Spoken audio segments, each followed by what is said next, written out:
Ar būna konfliktų ir nesutarimų laive? Tai be abejo būna. Ir tai vyksta kiekvieną, turbūt, mūsų varžybinį plaukimą.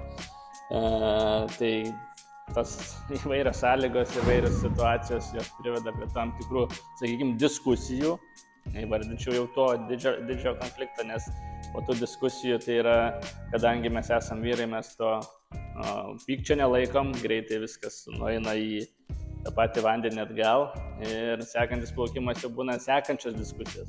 Bet dažniausiai be abejo, tai yra kapitono žodis turi būti paskutinis, kapitonas visus mus apramina ir dėl to tai rezultatai ir ateina, kad bet kokiu atveju iš diskusijų turi ateiti rezultatas. Blogas ar geras, bet dažniausiai tai bus rezultatas. Ir visi buriuotojai moka plaukti. Tikrai ne visi yra mokantys plaukti ir mes visi pažįstame vieną buriuotoją, kuris nemoka plaukti. Tai Alekna, linkėjimai tau, bet vienas kiečiausių mano pažįstamų buriuotojas. Šaunu, kad taip sugebi daryti. Ką palinkėčiau savo varžovams naujam sezonui?